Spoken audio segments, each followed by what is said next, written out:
Hello students, I hope आप सब बढ़िया होंगे और डिजिटली काफी नॉलेज गेन कर रहे होंगे। चलिए जी, आज हमें स्टार्ट करना है अपनी एक्सरसाइज नंबर 6.2। 6.1 तक हम ऑलरेडी कंप्लीट कर चुके हैं, बट उससे पहले हम क्या देखेंगे, कुछ टर्म्स, कुछ एंगल्स हमें समझने हैं और एक थ्योरम भी देखनी है।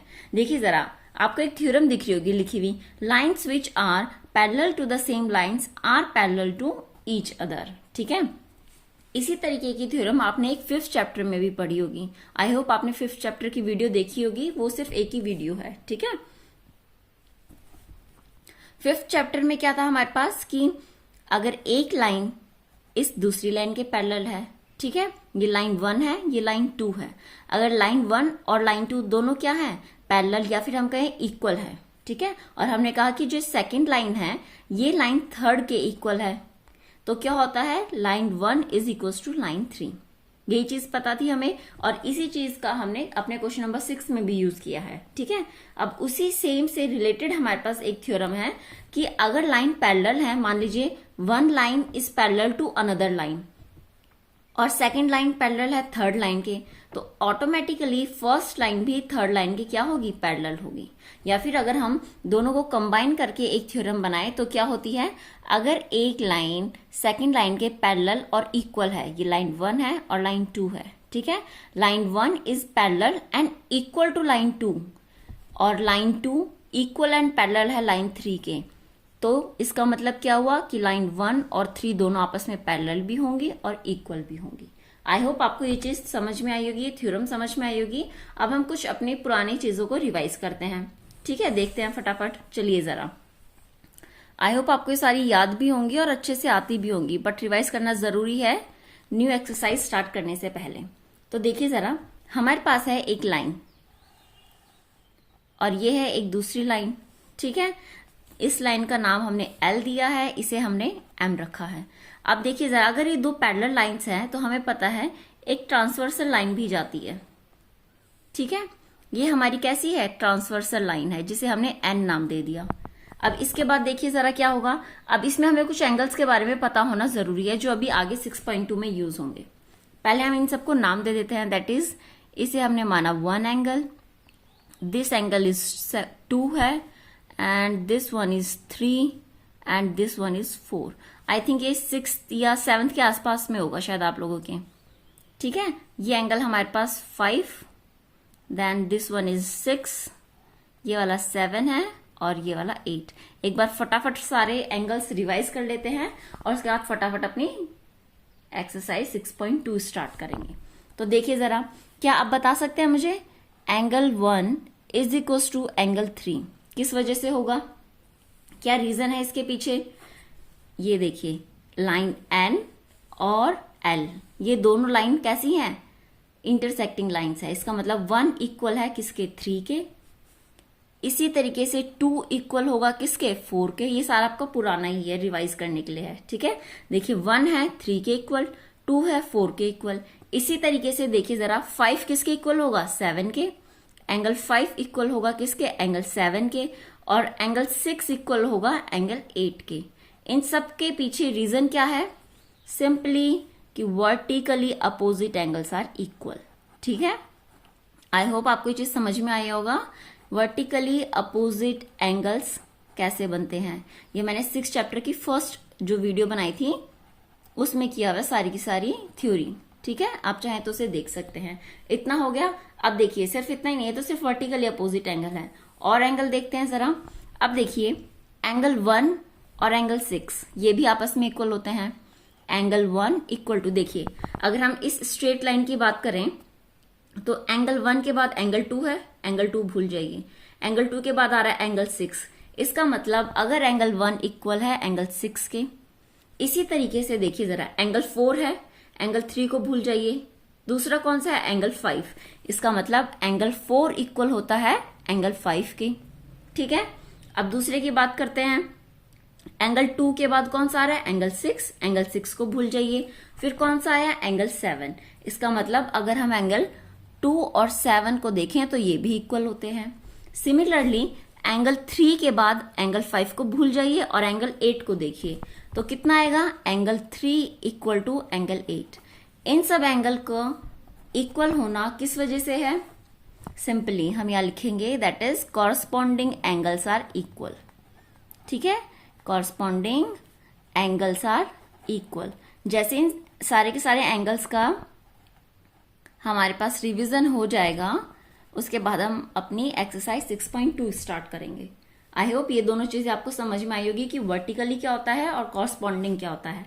और भी है हमारे पास, देखिए जरा किस तरीके से होता है। अब यहां देखिए जरा आप लोग, अब ध्यान से देखेंगे कि हमारे पास क्या है, 2 और 5 एंगल लाइन के अंदर है और इंटीरियर में है, बट कैसे हैं, अल्टरनेट हैं। तो ऐसे एंगल्स भी क्या होते हैं, हमारे पास इक्वल होते हैं। तो आप देख पा रहे हैं एंगल 2 एंड एंगल 5 को देखिए, तो हम यहां लिख सकते हैं कि angle 2 is equal to angle 5 होता है, और एंगल 3 किसके इक्वल होगा इसी तरीके से, दैट इज एंगल 6 के क्रॉस में।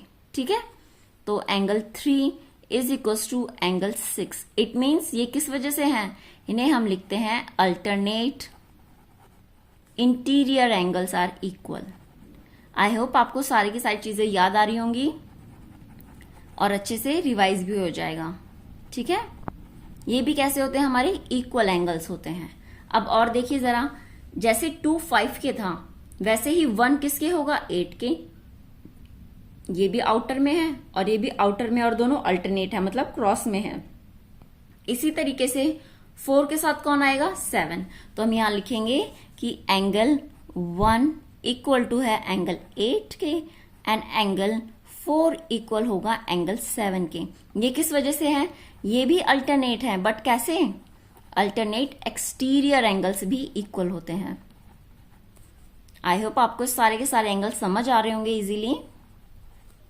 ठीक है, क्योंकि इन्हीं का यूज करना है हमें अपने एक्सरसाइज नंबर 6.2 में। चलिए जी, अब हम स्टार्ट करते हैं अपनी एक्सरसाइज 6.2। पैरेलल और ट्रांसवर्सल लाइन जो भी एंगल बनाते हैं वो मैं आपको ऑलरेडी बता चुकी हूं।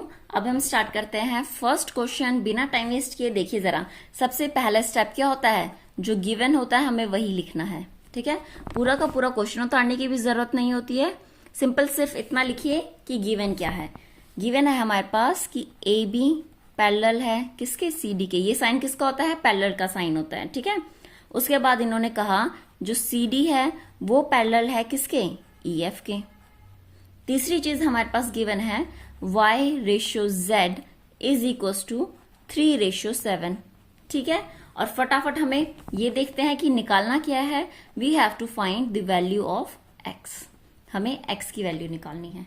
अब इसका जो डायग्राम है वो देखते हैं जरा, फटाफट देखिए। ये हमारे पास ए बी है और ये हमारे पास कितना है, दैट इज b। ये a है। अब इन्होंने कहा कि ए बी पैरेलल है किसके, सी डी के। तो ठीक है जी, ये बना दिया। और सी डी पैरेलल है किसके, ये क्या लिख दिया मैंने, ई एफ के। ये हमारे पास E and that is F। ठीक है, इतना है हमारे पास। और क्या गिवन है डायग्राम में, एक ट्रांसवर्सल भी गिवन है जो कि कुछ इस तरीके से जा रही है। अगर हम देखें डायग्राम तो ठीक है, ये हमारी ट्रांसवर्सल है। एक्स वाई जेड एंगल भी गिवन है। ये एंगल जो है ये गिवन है हमें x and this one is y angle and z angle is what, ये वाला z एंगल है। ठीक है, अभी अभी हमने एक थ्योरम पढ़ी थी, उसी पर काम करेंगे। देखिए जरा, इसके सॉल्यूशन में स्टार्ट करते हैं। क्या लिखेंगे, सबसे पहले लिखेंगे, हमें पता है A B parallel to C D. So A B parallel to C D है और सी डी ई एफ के पैरेलल है। C D parallel to E F, यही कहा उन्होंने। तो इनडायरेक्टली क्या हो जाएगा, A B parallel to E F. इतना हो गया। किस वजह से है, वही चीज लिखेंगे जो अभी अभी हमने लाइन पढ़ी थी, या हम कहें कि हमने क्या पढ़ी थी, थ्योरम पढ़ी थी। क्या लिखा था उसमें, लाइन्स, रीजन लिखना बहुत इंपॉर्टेंट है। Lines which are parallel to same line are parallel to one another. ठीक है, और ये सिर्फ पैरेलल ही नहीं, इक्वल के केस में भी ऐसी ही होता है। ठीक है, आई होप आपको ये चीज समझ में आई होगी किस तरीके से क्या करना है।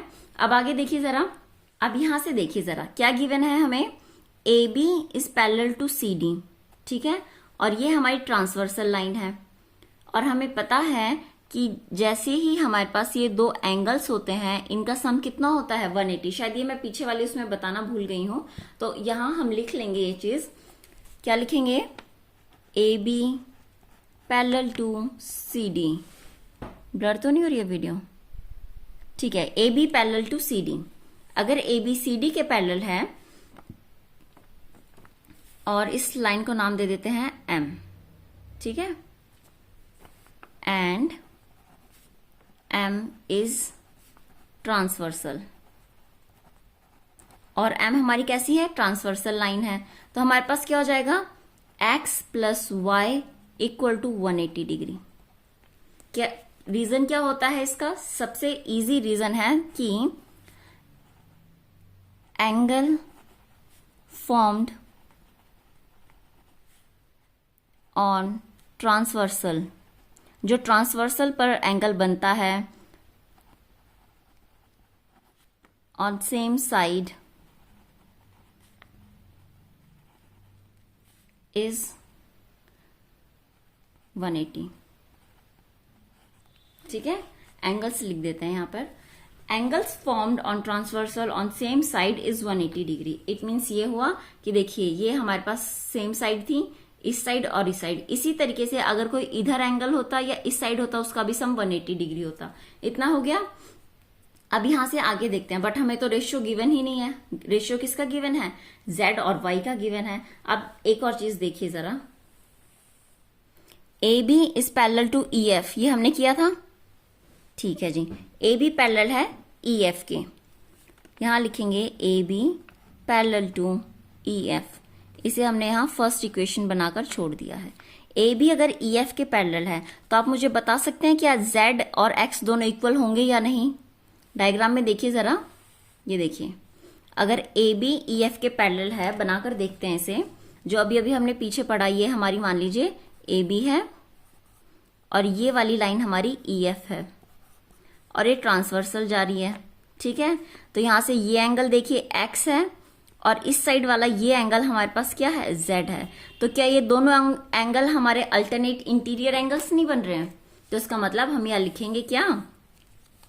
x is equal to z। क्यों?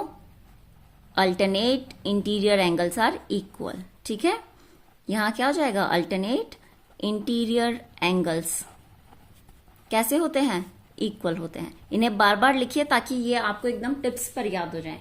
बाद में आपको इनका रट्टा मारने की जरूरत नहीं पड़ेगी। जितनी बार आप प्रैक्टिस कर रहे हैं उतनी बार ही इन्हें इस तरीके से बॉक्स में लिखते हुए चलिए हर रीजन को, ठीक है। अब देखिए जरा क्या हो जाएगा।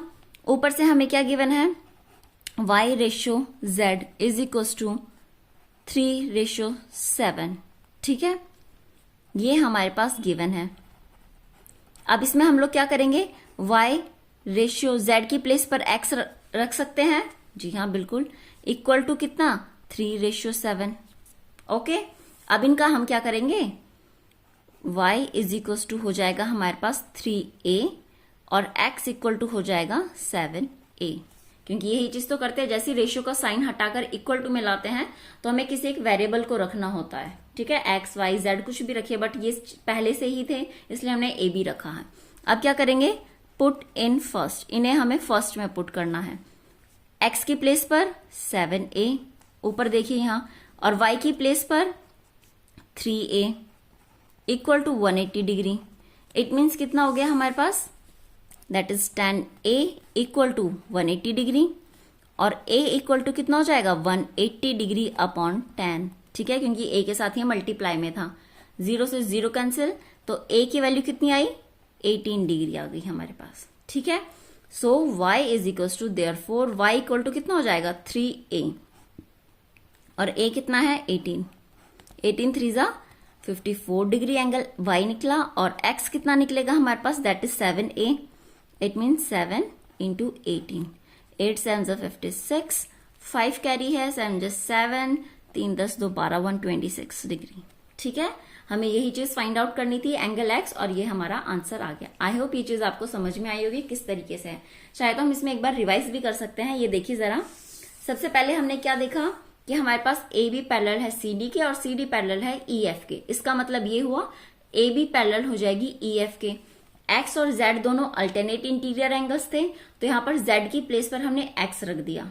ठीक है, जैसे रेशियो का साइन हटाया हमें क्या मिला 3a 7a, और इसे हमने अपने एंगल में पुट कर दिया, क्योंकि जैसे ही ट्रांसवर्सल पर जो सेम साइड में एंगल बनते हैं उनका सम 180 डिग्री होता है। ठीक है, आई होप आपको ये समझ में आया होगा और पसंद भी आई होगी। अगर पसंद आई है तो लाइक शेयर जरूर कीजिए, और नेक्स्ट वीडियो में हम बनाएंगे क्वेश्चन नंबर 2 और 3 फटाफट सॉल्व करेंगे। चलिए जी, थैंक यू।